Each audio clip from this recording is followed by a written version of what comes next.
So, few tips how to release tension in the upper back, in the shoulders. First of all, the reason of the tense shoulders quite often is that shoulders are kind of rounded and protracted forward. And the main culprit for that might be the small muscle here. It's called pectoralis minor. You can Google it or see link in the description. So basically, you have the collarbone over here, then you have the shoulder, and if you go down from the collarbone, you might feel like a bony bump, and that small muscle attaches from this bony bump, goes down to the ribs. So you might try to massage it and to see if it's tense. So one way to release it will be just to try to put some pressure on the tendon attaching to the bony area. So you don't want to massage the bony area, you want to massage just below, and just to see if there's any tension, if that may be like one of the reasons why shoulders are protracting. So one way is to do it with your fingers, and then there is another way to do it with the ball. So again, collarbone. So then closer to the shoulder you go down and just try to feel where this bony bump could be. If it's hard to feel it, again you can Google it or see the link in the description. Maybe it will be easier if you see it and then to find it. And then just below there's this pectoralis minor, the small muscle.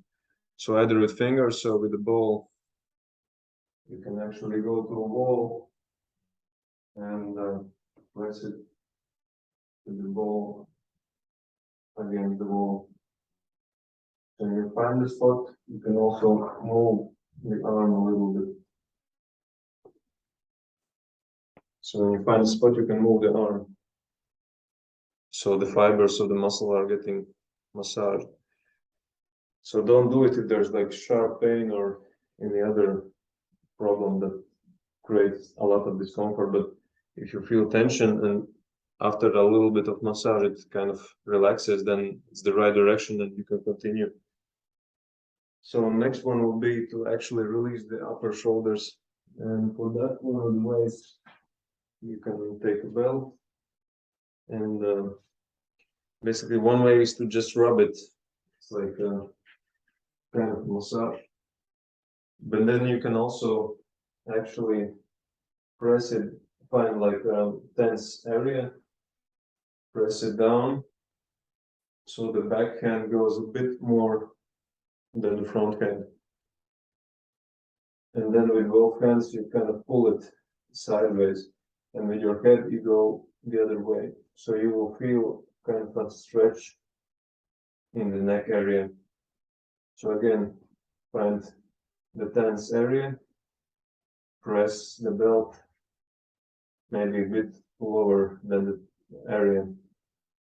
So you go with hands down, with the back hand a bit more, and then with both hands away from the head.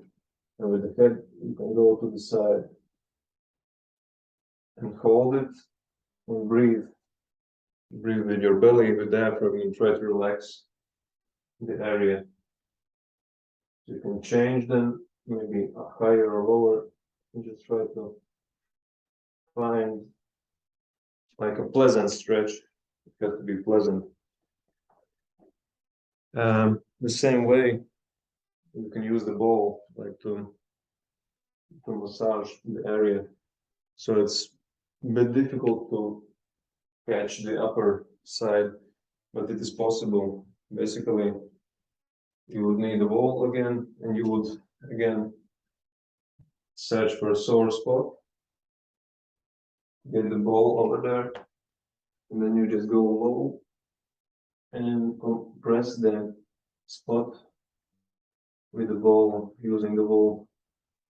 Relax the hand. Kind of hand goes relaxed, and just use your body weight. So that is one of the ways how you can actually use the ball and catch the sore spot higher up. Similarly, you could also catch some place, for example, like lower, let's say between shoulder blades. You kind of find the spot, press it against the wall, and then you can just play around a little bit. Or you can take the hand of the involved side, relax the hand and just play around with the hand, with the shoulder blade, like massage it. In a similar way, if you would like a bit more intense experience, you could do the same while being on the floor. It's not necessarily, because it doesn't have to be a tennis ball. You can take something smaller and softer. So you find the spot. Maybe you would need a pillow, and you play around. Press it, hold it, breathe through the nose, like widening the belly. Exhale through the mouth, and also relax the hand and play around a little bit. So you will definitely find the sore spot, and you will be able to press it, but then you have to feel if the feeling is pleasant and releasing at the end. So don't try to don't aggravate it too much. It's basically like playing around with the nervous system. It's quite important to breathe deeply and relax. The same goes with stretching. So in order to get between the shoulder blades, you would, like, one way would be, if you're flexible enough, to go with the arm sideways, and then anchor the shoulder, and then like push your back towards the other side. So you will feel like as if your hand is on one way and your back is trying to go the other way. So the shoulder blade is increasing the distance from the spinal column. Well, it can help, but quite often people don't feel anything in this one. Then there's one way also for, let's say, lower back as well. So you kind of anchor your fingers, and with the tailbone you go to the opposite direction. Again, with the fingers you kind of crawl forward. With the tailbone you push the other way. So your back is straight, and you breathe. You can rest your forehead on the floor.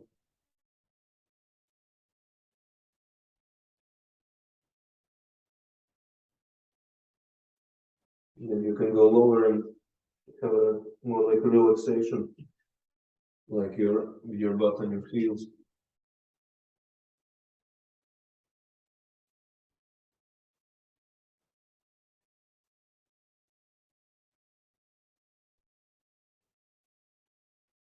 Also, you can put your arms to the side and stretch like more like this side. It's not quite the area we're looking at, but still you can get a nice stretch. And one more thing you can do, and this is particularly for the shoulder blades. So this is not the most comfortable position, but you have to look what you have in your room. So again, you would grab the handles, and you would relax the hands, like only the fingers are holding, and you would relax so the arm goes forward and your back goes backwards, and try not to flex the back, and basically like holding, bend your knees a little bit, and then pull yourself backward. So as you see, like the spinal column is straight, the arms are anchored, and the space between between the shoulder blade and the spine is kind of increasing. So you would imagine like soft tissue between spine and the shoulder blade would kind of lengthen.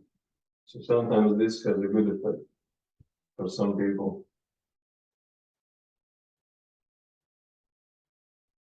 Sometimes you can do it with just one hand and you would feel more effect.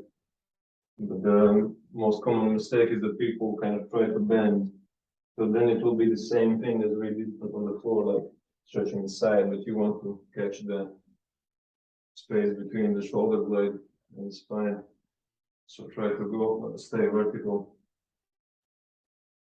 and breathe with your belly.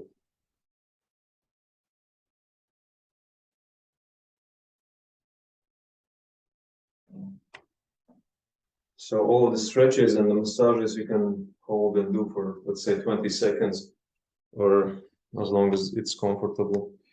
So the last one is quite intense. So be sure, like whatever you do, make sure it's comfortable and watch out for so-called red flags, like if there's any like dizziness or numbness starting, or if you feel that it's like increasing the discomfort. So better to stop it and either do it slightly differently or skip it altogether. You can just pick basically a few things from this. So one of the most intense things might be like bending the elbows, connecting the forearms. Then let's say the right elbow goes up and with the palm you go around. So then you try to twist the palms so they're kind of vertical. Then tuck in the chin, like the back is straight, elongate the neck.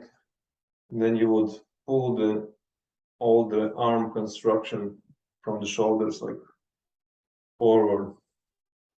So from the side you would see like a L letter.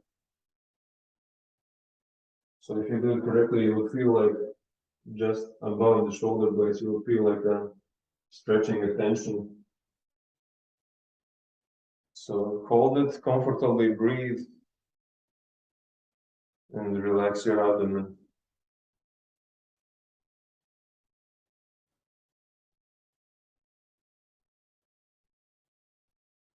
And release, roll your shoulders, and you can repeat with the other arm, like left one over, around, twist, release the shoulders down, and pull the arms forward. Retract the shoulder, the head, the chin, and breathe. Don't overdo it, but quite often it catches like a sore spot between the shoulder blade and the neck. It's also basically one of the places you can try to find when you do the self massage. Okay, that's it.